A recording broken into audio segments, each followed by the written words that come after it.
Guys, welcome back to my channel. हम बात कर रहे हैं अंडरस्टैंडिंग आईएससी मैथमेटिक्स की। हमारा चैप्टर चल रहा है प्रोबेबिलिटी और हम डिस्कस कर रहे हैं एक्सरसाइज 10.3। ये पार्ट 3 वीडियो है। 2 पार्ट्स हम कर चुके हैं, उसमें बहुत सारे बेसिक कॉन्सेप्ट्स डिस्कस किए हैं। अगर आपने वो वीडियो अभी तक नहीं देखा है तो अभी आप जाके देख सकते हैं। So we'll begin with question number 21। Question number 21 कह रहा है कि एक ग्रुप ऑफ स्टूडेंट्स है जिसमें 3 बॉयज़ हैं, 3 गर्ल्स हैं। यहाँ पे अगर हम देखें तो 3 बॉयज़ हैं हमारे पास और 3 गर्ल्स हैं। हमें क्या करना है, हमें 4 स्टूडेंट्स को सिलेक्ट करना है और प्रोबेबिलिटी बतानी है कि या तो यहाँ पे पहले हम लिख लेंगे यहाँ पे required probability is equals to, वो कितना होगा, या तो हमें चाहिए प्रोबेबिलिटी किसकी, 3 बॉयज़ एंड 1 गर्ल की, या फिर हमें प्रोबेबिलिटी चाहिए 1 बॉय और 3 गर्ल्स की। मतलब या तो उन्होंने कहा है कि ये आए या तो ये आए। तो इसके लिए हम क्या करेंगे, सबसे पहले तो हमारे पास टोटल 6 स्टूडेंट्स हैं, तो यहाँ पे लिख लेंगे number of ways of selecting 4 students. अब हमारे पास टोटल 6 स्टूडेंट्स हैं जिसमें से हमें 4 सेलेक्ट करने हैं, तो हम उन्हें सेलेक्ट कर सकते हैं 6C 4 वेज में। 6 में से 4 स्टूडेंट हमने सेलेक्ट करने हैं, तो 6C 4 वेज में हम उन्हें सेलेक्ट कर सकते हैं। तो यहाँ पे लिख लेंगे रिक्वायर्ड प्रोबेबिलिटी हमने लिख ली है। अब यहाँ पे अगर देखा जाए तो हमारे पास 3 बॉयज़ थे, 3 गर्ल्स थी, तो यहाँ पे प्रोबेबिलिटी लिखते हैं। 3 बॉयज़ की प्रोबेबिलिटी कितनी होगी, 3 बॉयज़ और 1 गर्ल की। 3 बॉयज़ हमारे पास टोटल हैं और 3 ही चाहिए, तो 3C से ऐसे लिख लेंगे। इसके साथ साथ एक गर्ल हमने सेलेक्ट की है, तो 3 गर्ल्स में से अगर एक गर्ल सेलेक्ट करेंगे तो 3C1 होल अपॉन, ये हमने सेलेक्ट कर लिए बॉयज़ और गर्ल्स। इसके बाद होल अपॉन हो जाएगा 6C4, क्योंकि हमारे टोटल नंबर ऑफ स्टूडेंट्स जो सेलेक्ट करने के पॉसिबल वेज हैं वो है 6C4 प्लस। अगर ऐसा नहीं होता तो कैसा होता, एक बॉय और 3 गर्ल्स होती, तो एक बॉय सेलेक्ट करने के लिए 3C1 इंटू 3 गर्ल्स के लिए 3C3 होल अपॉन कितने नंबर ऑफ वेज हैं सेलेक्टिंग 4 स्टूडेंट्स, 6C4। अब इसे हम कैलकुलेट कर लेंगे। हम पहले ही पढ़ चुके हैं कि NCN होता है 1 के इक्वल और 3C, अब यहाँ NC1 होता है N के इक्वल, तो यहाँ पे हम लिख लेंगे 3 अपॉन, इसे सॉल्व करेंगे। चाहे तो आप कैलकुलेटर से डायरेक्टली भी लिख सकते हैं, चाहे तो आप इसे ओपन करके भी लिख सकते हैं। ये हो जाएगा 15 के इक्वल प्लस ये हो जाएगा हमारे पास 3, ये 1 अपॉन 15, ये कैंसिल करेंगे 5, ये भी कैंसिल करेंगे 5, 1/5 प्लस 1/5 हो जाएगा 2/5 and this will be your answer 22। इसमें कहा गया है एक स्टूडेंट है जिसने मैथ्स, फिजिक्स और केमिस्ट्री का एग्ज़ाम दिया है। तो उसमें क्या है, ग्रेड ए लाने की प्रोबेबिलिटी दे रखी है। ग्रेड ए मैथ्स में आने की प्रोबेबिलिटी 0.2, फिजिक्स में 0.3 और केमिस्ट्री में 0.5। ग्रेड ए ना आने की प्रोबेबिलिटी ये आने की है, ग्रेड ए इसमें नहीं आ रहा है मैथ्स में, तो इसे कैसे लिखेंगे, ये हो जाएगा m बार, यानी कि इसमें ग्रेड ए नहीं आ रहा है, तो 1 माइनस 0.2, तो ये जाएगा 0.8। सिमिलरली फिजिक्स में ग्रेड ए ना आने की प्रोबेबिलिटी कितनी होगी, 1 माइनस 0.3, ये हो जाएगा 0.7। और इसी तरह प्रोबेबिलिटी ग्रेड ए ना आने की केमिस्ट्री में कितना हो जाएगा, 1 माइनस 0.5, ये 0.5 ही रहेगा। पहला पार्ट है कि हमारे तीनों सब्जेक्ट में ग्रेड ए आया हो, तो उसके लिए क्या करेंगे, यहाँ पे लिख लेंगे required probability is equals to grade A तीनों सब्जेक्ट में, यानी कि मैथ्स में भी, फिजिक्स में भी और केमिस्ट्री में भी। अब ऑब्वियस सी बात है, तीनों सब्जेक्ट में ग्रेड लाना इंडिपेंडेंट इवेंट होगा। मैथ्स में ग्रेड लाना, फिजिक्स में ग्रेड लाना, केमिस्ट्री में ग्रेड लाना, ऑब्वियसली तीनों अलग अलग एग्जाम हुए होंगे, इनमें कोई डिपेंडेंसी नहीं है। तो इसे हम कैसे लिख सकते हैं, probability of maths, probability of physics और प्रोबेबिलिटी ऑफ केमिस्ट्री। ये हमने मल्टीप्लिकेशन थ्योरम में पढ़ा है, तीनों इंडिपेंडेंट है इसलिए ऐसे लिख सकते हैं। प्रोबेबिलिटी ऑफ मैथ्स कितना है, 0.2, इंटू 0.3 फिजिक्स की प्रोबेबिलिटी इंटू 0.5 केमिस्ट्री की प्रोबेबिलिटी, मल्टीप्लाई कर लेते हैं। 0.2 इंटू 0.3 हो जाएगा 0.06, 0.06 को 5 से मल्टीप्लाई करेंगे तो हो जाएगा 0.03। अब चाहे तो आप इसे डेसिमल में भी लिख सकते हैं, चाहे तो आप इसे फ्रैक्शन में भी लिख सकते हैं। सेकेंड पार्ट में कह रहा है कि किसी भी सब्जेक्ट में ग्रेड ए ना आया हो, तो यहाँ पे सबसे पहले लिख लेंगे रिक्वायर्ड प्रोबेबिलिटी। इसमें क्या निकालना है हमें प्रोबेबिलिटी कि ना मैथ्स में ग्रेड ए मिला हो, ना फिजिक्स में और ना केमिस्ट्री में। इसको कैसे लिख सकते हैं, इसको भी, क्योंकि अब ये भी इंडिपेंडेंट इवेंट्स ही हैं तो इनको भी हम सेपरेटली लिख सकते हैं कुछ इस तरह से। और इसके बाद यहाँ पे हमने वैल्यूज़ निकाल रखी हैं तीनों की, वो पुट कर देंगे। तो ये हो जाएगा 0.8 इंटू 0.7 इंटू 0.5। ये हो जाएगा 8 7 56, 56 5 हो जाएगा 280। ये हो जाएगा 0.28 and this will be your answer for the second part. Third part में कह रहा है कि ग्रेड ए है वो सिर्फ 2 सब्जेक्ट्स में आ रहा है, यानी कि 2 में ग्रेड ए है और तीसरे में नहीं है। तो यहाँ लिखेंगे रिक्वायर्ड प्रोबेबिलिटी। और इस केस में हम क्या करने वाले हैं, यहाँ पे मान लेते हैं पहले केस में कि हमारे मैथ्स में ग्रेड ए आया, फिजिक्स में ग्रेड ए आया पर केमिस्ट्री में नहीं आया। या फिर ऐसा भी हो सकता है कि मैथ्स में ग्रेड ए आया हो, केमिस्ट्री में ग्रेड ए आया हो पर फिजिक्स में ना आया हो। या फिर ये भी पॉसिबल है कि मैथ्स में ग्रेड ए ना आया हो और फिजिक्स और केमिस्ट्री में आया हो। तो ये 3 पॉसिबल वेज हैं कि 2 में ग्रेड ए है और तीसरे में नहीं है। ये भी इंडिपेंडेंट इवेंट्स हैं जैसे हमने पिछले क्वेश्चन में किया। तो यहाँ पे लिख लेंगे probability of maths, probability of physics, probability of chemistry में ग्रेड ए ना आना, बार लगा है इसीलिए। यहाँ पे भी तीनों को सेपरेटली लिख लेंगे। अब यहाँ पे वैल्यूज पुट कर लेंगे जो हमने ऊपर फाइंड की थी। ये हो जाएगा 0.2 इंटू 0.3 इंटू 0.5 प्लस यहाँ पे हो जाएगा 0.2 इंटू 0.7 इंटू 0.5 प्लस यहाँ पे हो जाएगा 0.8 इंटू 0.3 इंटू 0.5। अब 0.5 से सेपरेटली मल्टीप्लाई करने के बजाय हम 0.5 को यहाँ पे कॉमन ले लेते हैं और यहाँ पे कितना हो जाएगा 0.06 प्लस 0.14 प्लस 0.24 ऐड कर लेंगे। ये हो जाएगा 0.5 इंटू 0.44। ये हो जाएगा हमारा 5 इंटू 44 यानी कि 0.220। तो हम इसे ऐसे लिख सकते हैं। This will be your answer for the third part. हमारे पास 52 कार्ड्स का एक पैक है, हमें 3 कार्ड्स निकालने हैं। तो उन 3 कार्ड्स को निकालने की टोटल प्रोबेबिलिटी अगर नंबर ऑफ वेज अगर देखे जाएं तो वो होंगे 52C3। 52 में से 3 कार्ड्स निकालने का हमारे नंबर ऑफ वेज है 52C3। फर्स्ट पार्ट में बोला गया है कि हमें वो प्रोबेबिलिटी निकालनी है जब हमारे तीनों कार्ड सेम सूट्स के हों। हमने पढ़ा है कि हमारे पास 4 सूट्स होते हैं, हार्ट्स, डायमंड, स्पेड और क्लब। तो ये 4 सूट्स होते हैं, इन चारों में इक्वल नंबर ऑफ कार्ड्स होते हैं 13 और सेम ही कार्ड्स होते हैं।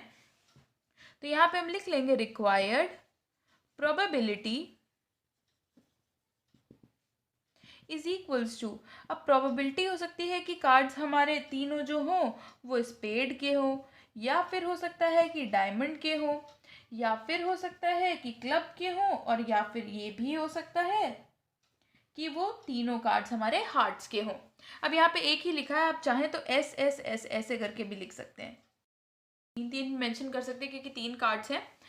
तो 3 स्पेड कार्ड्स निकालने की प्रोबेबिलिटी कितनी होगी?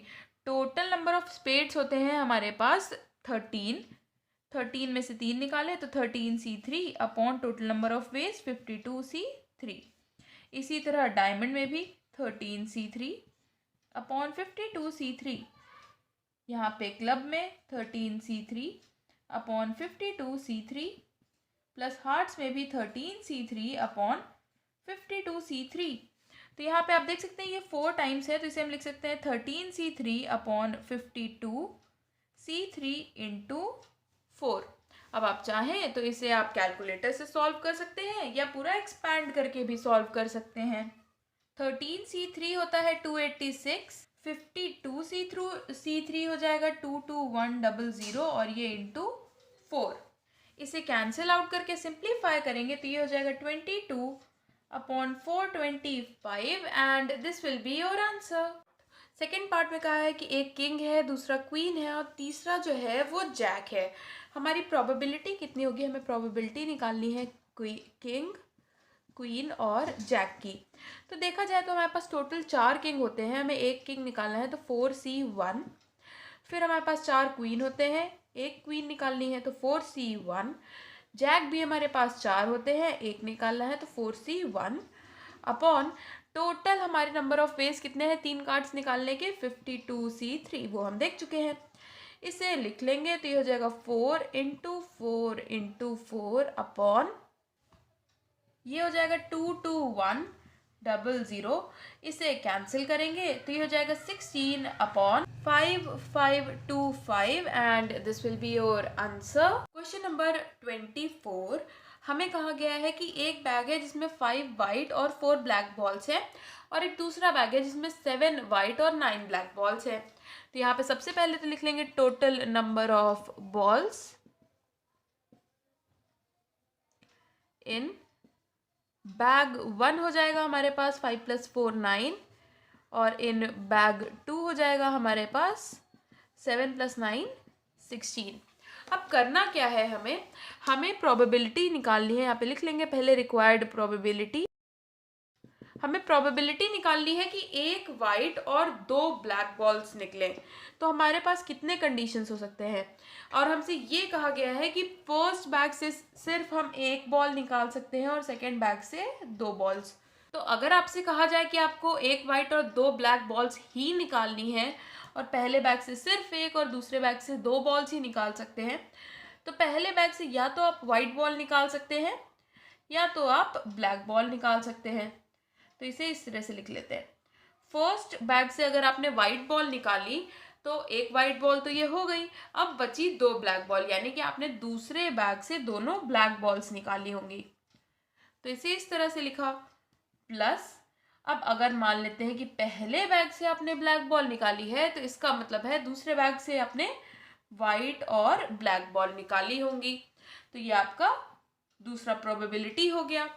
अब यहाँ पे क्या होगा, यहाँ पे आप प्लस का साइन इसलिए लगाते हैं क्योंकि या तो ये हुआ होगा या तो ये हुआ होगा, दोनों चीज़ें एक साथ नहीं हो सकती, दोनों कंडीशन एक साथ नहीं सेटिस्फाई हो सकती। यहाँ पे या तो आपने इस पैटर्न में बॉल निकाले होंगे या तो इस सीक्वेंस में निकाले होंगे। प्रोबेबिलिटी लिख लेते हैं। एक चीज़ ध्यान रखिएगा, अगर हम ये क्वेश्चन कॉम्बिनेशन से करेंगे तो उसका अलग मेथड है और अगर इसे हम नॉर्मल मल्टीप्लिकेशन से करेंगे तो वो अलग मेथड है। हम इस क्वेश्चन में दोनों मेथड्स देख लेते हैं। अब मान लेते हैं सीक्वेंस है हमारा वाइट, ब्लैक और ब्लैक। तो पहले बैग से वाइट बॉल निकालने की प्रोबेबिलिटी है 5/9, ये तो जनरल प्रोबेबिलिटी हो गई। मल्टीप्लिकेशन, क्योंकि इसके तुरंत बाद हमने इस बैग में से 2 ब्लैक बॉल्स निकाली, तो अगर हम कॉम्बिनेशन लगा रहे हैं तो कैसे निकालेंगे, 2 ब्लैक बॉल्स के लिए हो जाएगा 9C2 अपॉन टोटल है हमारे पास 16C2, ये हो जाएगा प्लस यहाँ पे पहले बैग से ब्लैक बॉल निकालने की प्रोबेबिलिटी हो जाएगी 4/9 इंटू एक वाइट और एक ब्लैक। हमें सीक्वेंस नहीं बताया है, हमें कहा है एक वाइट और एक ब्लैक। सेकेंड बैग से निकालने के लिए तो क्या करेंगे, यहाँ पे वाइट और ब्लैक के लिए हो जाएगा 7C1 और 9C1 अपॉन 16C2। इसे हम सॉल्व कर लेंगे। एक तो ये तरीका है, दूसरा तरीका क्या है वो यहाँ पे देख लेते हैं नीचे। अब यहाँ पे हमें निकालना है पहले बैग से निकालना है वाइट बॉल, तो इसकी प्रोबेबिलिटी हो जाएगी 5/9। फिर दूसरे बैग से निकालना है ब्लैक बॉल, पहला ब्लैक बॉल निकालने की प्रोबेबिलिटी होगी 9/16। अब क्योंकि एक बॉल निकल गई और उसे रिप्लेस नहीं किया गया है, 2 बॉल साथ में निकालने का मतलब है एक आपने निकाली और उसे रिप्लेस नहीं किया और उसी टाइम दूसरी निकाल ली, तो दूसरी ब्लैक बॉल के लिए अब सैम्पल स्पेस में से एक बॉल तो हट गई, तो ये 15। अब क्योंकि इससे पहले ब्लैक ही बॉल निकाली थी, यानी कि पहले 9 थी अब 8 हो गई, तो ये हो गई इसकी प्रोबेबिलिटी प्लस। अब अगर आप ऐसे लिख रहे हैं तो पहले आपने यहाँ से ब्लैक बॉल निकाला तो प्रोबेबिलिटी 4/9।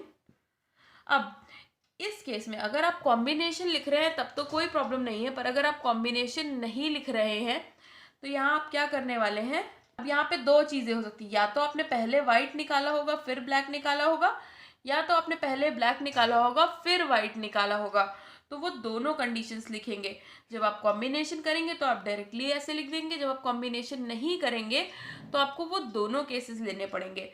तो मान लेते हैं पहले हमने वाइट निकाला तो वो होगा 7/16, और उसके बाद ब्लैक निकालने के लिए एक बॉल तो कम हो गई तो 15, लेकिन 9 की 9 अभी ब्लैक बॉल सारी रखी हुई है यहाँ पे, तो 9 प्लस अब ये भी कंडीशन यहाँ लगानी पड़ेगी कि हमने पहले ब्लैक निकाला और फिर वाइट, यानी कि प्रोबेबिलिटी ब्लैक ब्लैक वाइट, इस तरह से।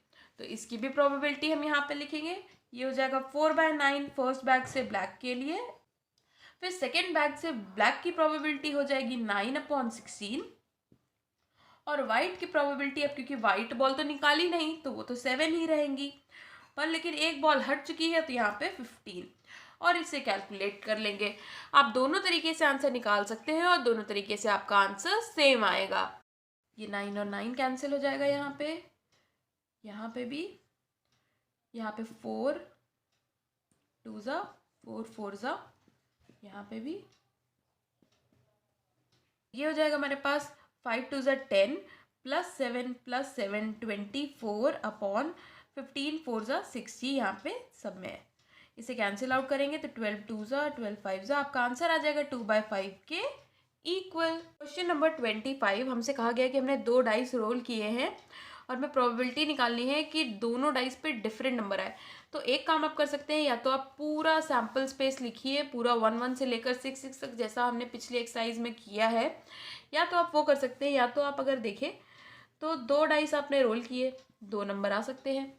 यहाँ पे टोटल चांसेस हैं 6 नंबर्स के, टोटल 6 नंबर आ सकते हैं, यानी कि यहाँ पे 1 से 6 तक कोई भी नंबर आ सकता है। यहाँ पे सबसे पहले हम लिख लेंगे रिक्वायर्ड प्रोबेबिलिटी, तो first die can have 6 numbers, तो यहाँ की प्रोबेबिलिटी तो हो जाएगी 6/6। इसके बाद अगर बात किया जाए सेकेंड प्लेस का, तो अब हमसे कहा गया है कि डिफरेंट होना चाहिए, तो इसका मतलब अगर यहाँ 1 आ गया है तो यहाँ 1 नहीं आ सकता है, 2 3 4 5 6 आ सकता है।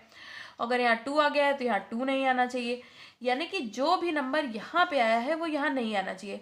यानी कि यहाँ पे आ सकते हैं सिर्फ टोटल 5 नंबर्स, तो यहाँ की प्रोबेबिलिटी हो जाएगी 5/6। तो इसे इस तरह से लिख सकते हैं आप, और ऐसे आप ब्लॉक भी बना सकते हैं, उसमें कोई प्रॉब्लम नहीं है। और चाहे तो सैम्पल स्पेस भी लिख सकते हैं पूरा, वैसे भी कर सकते हैं। तो यहाँ पे क्या हो जाएगा, 6 6 कैंसिल हो जाएगा, आपका आंसर आ जाएगा 5/6। आप एक काम और भी कर सकते हैं कि आप निकाल सकते हैं प्रोबेबिलिटी ऑफ सेम नंबर, तो वो तो हो जाएगा 6/36।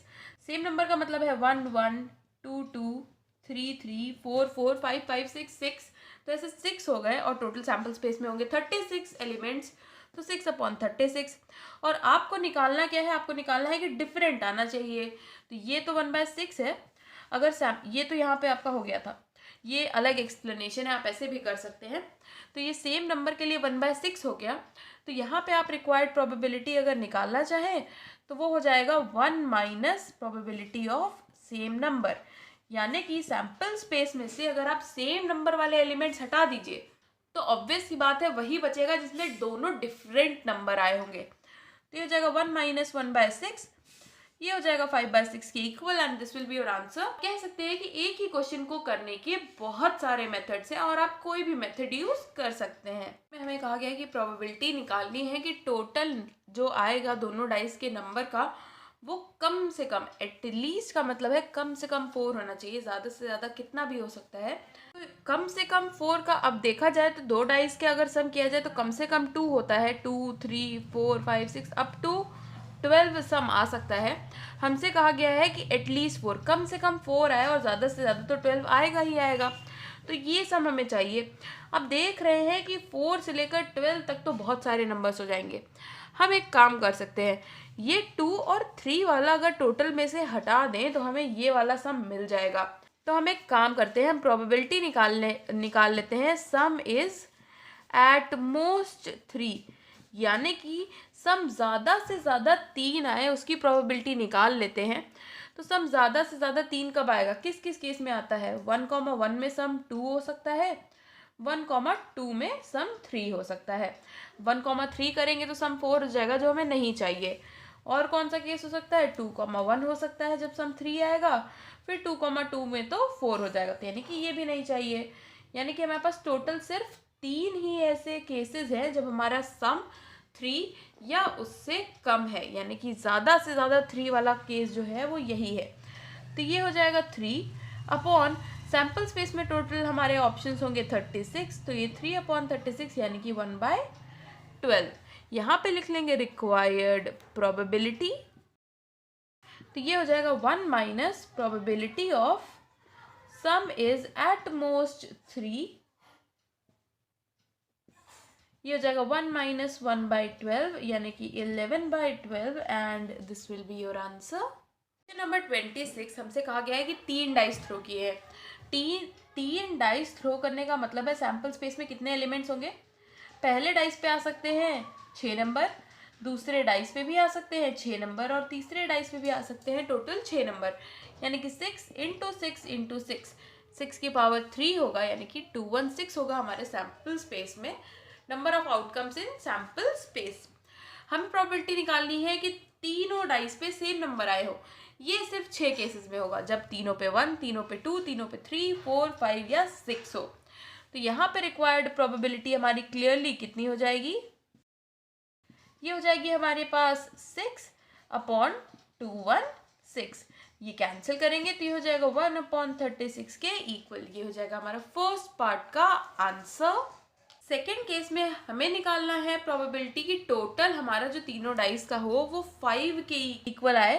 तो यहाँ पे हम ले लेंगे बी को टोटल ऑफ 5। तो यहाँ पे लिखेंगे कैसे? मान लेते हैं पहले डाइस पे आया 1 और दूसरे डाइस पे भी आया 1, तो तीसरे डाइस पे क्या आ सकता है कि सम 5 आए। 1 + 1 हो गया 2, यहाँ पे आ सकता है 3। अब क्या 1,1 वाला केस तो हो गया। अब 1 के बाद मान लेते हैं यहाँ पे है हमारे पास 2, तो ये सम हो गया 3, यहाँ पे आ सकता है 2। इसके बाद 1 के बाद आ सकता है 3, 1 और 3 हो गया 4, यानी कि लास्ट में आ सकता है 1। अब 1 के बाद अगर यहाँ 4 ले लेंगे तो वो तो सम 5 हो जाएगा और 0 यहाँ आ नहीं सकता, यानी कि 1 अगर फर्स्ट प्लेस में फिक्स किया जाए तो सिर्फ इतने ही केसेस बनेंगे। अब 2 फिक्स कर लेते हैं, तो 2 यहाँ पे लिख लेते हैं 1, तो ये हो जाएगा 3, फिर यहाँ पे आ सकता है 2, ये हो गया 5, फिर 2 फिक्स है। अब यहाँ पे हो गया 2, अब यहाँ पे कितना लिख सकते हैं? 1 लिख सकते हैं, तो ये हो गया 5। फिर यहाँ पे अगर हम 2 फिक्स करें और यहाँ पे कर दें अगर हम 3, तो हमारा सम 5 आ जाएगा, यानी कि 2 वाले केसेस भी हो गए। अब क्या करेंगे? यहाँ लिखेंगे 3, इसके बाद यहाँ पे लिखेंगे 1, 3 और 1 हुआ 4, यहाँ पे लिख सकते हैं 1। अब इसके बाद 3 के बाद अगर यहाँ 2 कर देंगे तो ये हो जाएगा 5, यानी कि इसके बाद हमारे पास कोई भी और ऑप्शन या आउटकम नहीं है, पॉसिबल आउटकम नहीं है। तो यहाँ पे हम लिख लेंगे required probability is equals to, ये है हमारे पास टोटल 6 अपॉन 216, ये हो जाएगा 1/36 and this will be your answer. हमें लिखना है कि टोटल हमारा एटमोस्ट 5, यानी कि ज़्यादा से ज़्यादा 5 आए, कम से कम तो सिर्फ 3 आ सकता है। हम देख सकते हैं 111, तो कम से कम 3 हो सकता है, तो 3 को लिख लेंगे पहले। तो ये हो गया हमारा सम 3। इसके बाद 1 और 1 फिक्स रखें, 1 की जगह कर दे 2, तो ये हो जाएगा 4। इसके बाद यहाँ पे 1 1 और ये 3 कर दें, तो ये हो गया हमारे पास 5। अब इसके बाद हम इसमें 4 नहीं लिखेंगे क्योंकि हमें 6 सम नहीं चाहिए। इसके बाद हम क्या करेंगे? यहाँ पे 1 कॉमा, अब ये 1 1 वाले हो गए, अब यहाँ पे लिखेंगे 1,2, तो ये हो गया 3, तो यहाँ पे लिखेंगे 1, तो ये हो गया 4, 1 2 और 2, ये हो गया हमारे पास सम 5। इसके बाद हम यहाँ पे इंक्रीज नहीं करेंगे, ये हो गया 1 3, ये हो गया 4, यहाँ पे लिख देंगे 1, तो ये हो गया 5। तो यानी कि इसके बाद वाले हम नहीं लिखेंगे। अब अगर यहाँ पे हम 1,4 कर देंगे तो ये हो जाएगा 5, यानी कि यहाँ पे हमें 0 लिखना पड़ेगा, जो कि पॉसिबल नहीं है। यानी कि जो हमने 1 पहले सबसे पहले वाले को 1 फिक्स कर रखा था, अब वो नहीं करना, अब यहाँ पे हमें कर देना है 2। तो जब ये 2 हो जाएगा तो यहाँ पे हम 1 लिखते हैं, तो ये 2 1 हो गया 3, 1 लिखा तो ये 4, तो ये 2 1 2, ये आ गया सब 5। अब यहाँ पे हम 2 2 2 तो कर नहीं, यहाँ पे अब हम 2 1 3 तो कर नहीं सकते, नहीं तो वो 6 हो जाएगा। तो हम क्या करेंगे, यहाँ पे 2 कर देंगे, तो ये हो जाएगा 2 2 और 1, तो ये हो जाएगा हमारे पास 5। इसके बाद यहाँ पे अगर हम 2 कर देंगे तो ये हो जाएगा 6, वो हम कर नहीं सकते। फिर हम यहाँ पे लिखेंगे 3 1 और 1, तो ये हो जाएगा हमारे पास सम 5। इसके आगे हम कोई और नंबर नहीं लिख सकते, क्योंकि अगर लिखेंगे तो वो सम 6 हो जाएगा और वो हमें नहीं चाहिए। ये हो गया नंबर ऑफ आउटकम्स हमारे पास। यहाँ पे लिख लेंगे रिक्वायर्ड प्रोबेबिलिटी। ये हो जाएगा हमारे पास, ये कितने एलिमेंट्स हैं, ये है टोटल हमारे पास 10 अपॉन 216, कैंसिल करेंगे 2 5 और यहाँ पे 108, तो ये हो जाएगा 5 अपॉन 108। अब फोर्थ पार्ट में हमें प्रोबेबिलिटी चाहिए कि सम एटलीस्ट 5 आए। तो सम हमारा कितना, हमारा सम आ सकता है 3 4 5 6 7 ऐसे अप टू यहाँ पे आ सकता है 18 तक। हमें चाहिए कि कम से कम जो हमारा सम है वो 5 आए ही आए। एटलीस्ट 5 का मतलब है कम से कम 5 तक सम, तो कम से कम 5 और ज़्यादा से ज़्यादा तो 18 है ही, तो इतना हमें चाहिए। तो हम क्या करें, एटमोस्ट 4 को अगर हम यहाँ से हटा दें, अगर एटमोस्ट 4 हटा दें तो हमें हमारी रिक्वायर्ड प्रोबेबिलिटी मिल जाएगी। एटमोस्ट 4 के लिए क्या करना है, एटमोस्ट 5 हमने निकाल ही रखा है। इसमें जो 5 सम वाले टर्म है उसको हम नहीं लिखेंगे, बाकी सारे लिख लेंगे। तो ये कौन कौन से नहीं लिखेंगे, ये वाला नहीं लिखेंगे, ये वाला नहीं लिखेंगे, ये वाला नहीं लिखेंगे, ये वाला और ये वाला, बाकी हम चारों लिख लेते हैं। तो यहाँ पे लिखेंगे रिक्वायर्ड प्रोबेबिलिटी, सॉरी ये प्रोबेबिलिटी नहीं लिखेंगे, इसे लिखेंगे d इज इक्वल्स टू, और यहाँ पे पहले हम निकाल लेंगे प्रोबेबिलिटी ऑफ d। तो ये कितना हो जाएगा 4 अपॉन 216। तो यहाँ पे हम लिखेंगे रिक्वायर्ड प्रोबेबिलिटी। अगर आप चाहें तो इसे कैंसिल भी कर सकते हैं, तो ये हो जाएगा 4 1 4, ये हो जाएगा 5 4 1 अपॉन 54।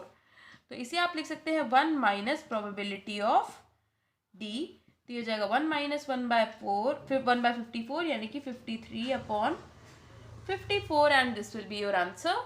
नंबर 27 हमें कहा गया है एक अर्न में 7 वाइट 5 ब्लैक और 3 रेड बॉल्स हैं। हमें प्रोबेबिलिटी निकालनी है कि जो 2 बॉल्स हमने निकाली हैं वो दोनों रेड है, यानी कि रेड और रेड। तो इसको निकालने के 2 तरीके हैं, जैसे हमने कॉम्बिनेशन से निकाला था, या तो हम वैसे निकाल सकते हैं या डायरेक्टली मल्टीप्लाई करके हम प्रोबेबिलिटी निकाल सकते हैं एक एक करके। तो दोनों मेथड से हम देखेंगे ये वाला क्वेश्चन, ताकि आपको पूरा क्लैरिटी हो जाए कि कैसे करना है। तो यहाँ पे हम क्या करेंगे, रेड और रेड की प्रोबेबिलिटी कितनी हो सकती है, 2 रेड बॉल एक साथ निकाली है यानी कि 3C2, क्योंकि 3 रेड बॉल है तो 3 में से 2 निकालने की प्रोबेबिलिटी 3C2, और टोटल नंबर ऑफ बॉल्स है हमारे पास 15, और 15 में से 2 बॉल्स निकालने की प्रोबेबिलिटी है 15C2। एक तरीका तो ये है, आप इसे कैलकुलेट कर सकते हैं। और दूसरा तरीका क्या है, दूसरा तरीका है कि आप पहले निकालें एक रेड बॉल की प्रोबेबिलिटी। एक रेड बॉल की प्रोबेबिलिटी कितनी है 3 अपॉन 15। अब क्योंकि एक साथ बॉल निकाल रहे हैं, एक साथ बॉल निकालने का मतलब है आपने एक बॉल निकाली और उसी के साथ साथ दूसरी बॉल निकाली, यानी कि पहली वाली बॉल जो है वो आप वापस बैग में या अर्न में नहीं डाल रहे हैं, यानी कि रिप्लेसमेंट नहीं हो रहा है, यानी कि नंबर ऑफ बॉल्स कम हो गई। अब क्योंकि इससे पहले भी आपने रेड ही बॉल निकाली थी, यानी कि 3 में से अब यहाँ पे सिर्फ 2 बॉल बची निकालने को, तो ये हो जाएगा 2। तो इसे आप कैंसिल आउट कर लीजिए, तो ये हो जाएगा 3 अपॉन 15 यानी कि 1/5, ये 1/7, ये हो जाएगा 1 upon 35, and this will be your answer for the first part. In case में कहा गया है कि एक रेड बॉल निकाली है एक ब्लैक बॉल, तो अगर कॉम्बिनेशन से निकालें तो ये हो जाएगा 3C1 रेड बॉल की इनटू 5C1 ब्लैक बॉल की प्रोबेबिलिटी अपॉन, क्योंकि 2 बॉल निकाली है इसलिए 15C2। इसे आप सॉल्व कर सकते हैं। एक तरीका और है, तो वो क्या है, यहाँ पे लिख लेंगे required probability is equals to. अब ये तरीका ये है कि एक रेड और एक ब्लैक बॉल निकाली है, तो ऐसा 2 तरीकों से किया जा सकता है। या तो आपने पहले रेड निकाली होगी फिर ब्लैक निकाली होगी, या तो आपने पहले ब्लैक निकाली होगी फिर रेड निकाली होगी। अब आप सोच रहे होंगे कि यहाँ हमने 2 ऐड किए, यहाँ पे ऐसा कुछ नहीं किया। इसलिए क्योंकि जब हम कॉम्बिनेशन लगाते हैं तो ऐसा होता है कि वो ये दोनों केसेस अपने आप में ही इंक्लूड कर लेता है। यानी कि कॉम्बिनेशन में ये पहले से ही ये पॉसिबिलिटी लेके चलता है कि सीक्वेंस हमें नहीं पता है कि किस सीक्वेंस में हमें निकाला गया, कि किस सीक्वेंस में निकाला गया है या सिलेक्ट किया गया है, तो वो इसमें ऑटोमेटिकली इंक्लूड हो जाता है, तो आपको ऐड करने की ज़रूरत नहीं पड़ती है। पर जब हम इस तरह से लिखते हैं, मल्टीप्लाई करके प्रोबेबिलिटी निकालते हैं, तो हमें लिखने की ज़रूरत पड़ती है क्योंकि हमें यहाँ पे सीक्वेंस स्पेसिफाई करना पड़ता है। तो पहले रेड अगर निकाला तो प्रोबेबिलिटी होगी 3/15। फिर उसके बाद ब्लैक निकाला यानी कि 5, क्योंकि इससे पहले तो रेड निकाला था, यानी कि ब्लैक बॉल पे कोई फ़र्क नहीं पड़ा होगा। लेकिन अगर बात की जाए सैम्पल स्पेस की, तो एक बॉल आप निकाल चुके हैं, तो नेक्स्ट टाइम में यहाँ पे 15 की बजाय सिर्फ 14 बॉल्स बची होंगी। सिमिलरली अगर ब्लैक और रेड सीक्वेंस की बात की जाए, तो पहले आपने निकाली ब्लैक बॉल यानी कि 5/15, फिर आपने निकाली रेड बॉल यानी कि 3 अब फिर से एक बॉल निकल चुकी है, तो यहाँ पे सिर्फ 14 बचेगा। कैंसिल आउट कर लेते हैं,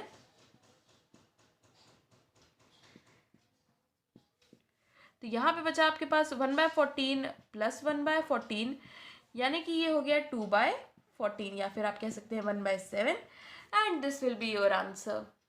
थर्ड पार्ट में कहा गया है कि एक बॉल वाइट है। अब एक बॉल वाइट है का मतलब क्या है, हमें रिक्वायर्ड प्रोबेबिलिटी क्या होगी, यहाँ पे लिख लेते हैं प्रोबेबिलिटी 1 इज वाइट, एक वाइट हो और दूसरी क्या हो, यहाँ पे लिख लेंगे अदर ऑफ एनी कलर। पर क्वेश्चन यहीं पे खत्म नहीं होता है। क्वेश्चन में कहा गया कि एक वाइट है, दूसरे के बारे में जब कहा ही नहीं गया कि कुछ की दूसरा किस कलर का है, तो यानी कि दूसरी भी वाइट हो सकती है। अगर यहाँ लिखा होता ओनली 1 इज वाइट, इसका मतलब होता कि सिर्फ एक वाइट है, पर यहाँ पे दिया गया है 1 इज वाइट, यानी कि एक तो वाइट है लेकिन दूसरे का पता नहीं। तो यहाँ पे आप ऐड करेंगे प्रोबेबिलिटी किसकी, कि बोथ आर वाइट। इसे हम निकालेंगे पहले कॉम्बिनेशन से। 1 इज वाइट यानी कि 7C1 into other is of any colour, यानी कि या तो ब्लैक या तो रेड। तो टोटल कितने हैं ये 8C1 upon total number of outcomes कितने हैं हमारे पास 15C2 प्लस। अब इस केस में भी हमारे पास दो चीज़ें आ गई, तो हम दोनों को ही कॉम्बिनेशन में ऐड करेंगे। तो बोथ आर वाइट की कंडीशन क्या होगी, दोनों ही वाइट निकालने के लिए 7C2 अपॉन 15C2। इसे सॉल्व करेंगे तो हमारा वही आंसर आएगा जो हम नेक्स्ट पार्ट में निकालने वाले हैं। अब अगर बात की जाए कि हमें कॉम्बिनेशन से नहीं निकालना है, हम मल्टीप्लाई करके डायरेक्टली निकालना चाहते हैं, तो रिक्वायर्ड प्रोबेबिलिटी कैसी होगी, सेम जो यहाँ लिखा है वही करना है। प्रोबेबिलिटी पहली वाइट हो, दूसरी किसी भी कलर की हो, यानी कि नॉन वाइट। इसे हम बार से रिप्रेजेंट कर सकते हैं। ऐसा भी हो सकता है कि पहली नॉन वाइट हो और दूसरी वाइट हो। तो ये तो दो चांसेस, तो ये तो दो तरीके हो गए इसके। और इसका क्या होगा, प्लस ऐसा भी हो सकता है कि दोनों वाइट हो। तो यहाँ पे हम प्रोबेबिलिटी लिख लेते हैं। वाइट होने की प्रोबेबिलिटी है 7/15। दूसरी बॉल, एक बॉल निकल गई है तो यहाँ पे 14 लिख लेते हैं। नॉन वाइट यानी कि वाइट वाली छोड़ के इसमें से देखें तो 8 चांसेस है हमारे पास, प्लस अब पहले हमें नॉन वाइट निकालनी है, यानी कि 5 + 3 8/15। एक बॉल निकल गई तो यहाँ पे बचा 14। वाइट बॉल है हमारे पास टोटल 7, प्लस अब दोनों वाइट हैं तो पहली वाइट बॉल की तो प्रोबेबिलिटी 7/15 और दूसरी वाइट बॉल की प्रोबेबिलिटी होगी कितनी, एक वाइट बॉल निकल गई तो यहाँ पे बचे 14। अब क्योंकि वाइट बॉल निकली है 7 थी, अब सिर्फ 6 बचेंगे। अब हम इसे सिंप्लीफाई कर लेते हैं, तो ये 7 और 14 तो सारे जगह कैंसिल हो जाएगा। फिर यहाँ पे हम चाहें तो 2 को भी कैंसिल कर सकते हैं, 2 4 जा, यहाँ पे भी 2 4 जा और यहाँ पे 2 3 जा। इसे हम टोटल कर लेंगे। ये जगह 4 + 4 8, 8 + 3 11 upon 15 and this will be your answer. Number 28, ए के टाइम पे पहुंचने की प्रोबेबिलिटी 3/7, बी के टाइम पे पहुंचने की प्रोबेबिलिटी 5/7। तो एक काम करते हैं, ए के टाइम पे ना पहुंचने की प्रोबेबिलिटी कितनी है, वो हो जाएगी 1 माइनस प्रोबेबिलिटी ऑफ ए, यानी कि 1 - 3/7 या फिर कह सकते हैं 4/7। यहाँ पे देयरफॉर लिख लेते हैं। यहाँ पे भी probability of B not reaching on time, B time पे ना पहुंचे इसकी probability 1 minus probability of B, यानी कि 1 माइनस 5/7, या फिर हम कह सकते हैं 2/7। तो ये दोनों तो हमें मिल गया।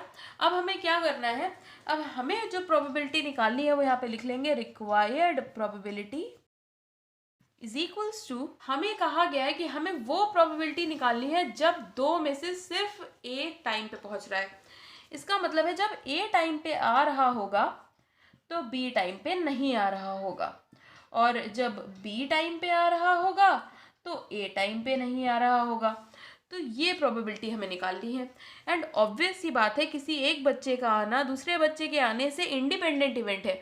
अब चाहे ये लेट आए ये ना आए, अब चाहे ये लेट आए या ना आए, उससे इसके लेट आने या ना आने पे कोई फर्क नहीं पड़ेगा। और ऐसा हमें क्वेश्चन में दे भी दिया गया है कि ये दोनों इंडिपेंडेंट इवेंट्स हैं, तो कोई प्रॉब्लम भी नहीं है। इसकी प्रोबेबिलिटी लिख लेते हैं। प्रोबेबिलिटी ऑफ ए कितनी है, 3/7। बी नॉट की प्रोबेबिलिटी कितनी है, 2/7, प्लस ए नॉट की प्रोबेबिलिटी है 4/7 और बी की प्रोबेबिलिटी है 5/7। यहाँ पे कुछ कैंसिल नहीं होगा, तो ये जगह 3 2 6 प्लस 4 5 20 अपॉन 7 7 49, यानी कि 26/49, and this will be your answer.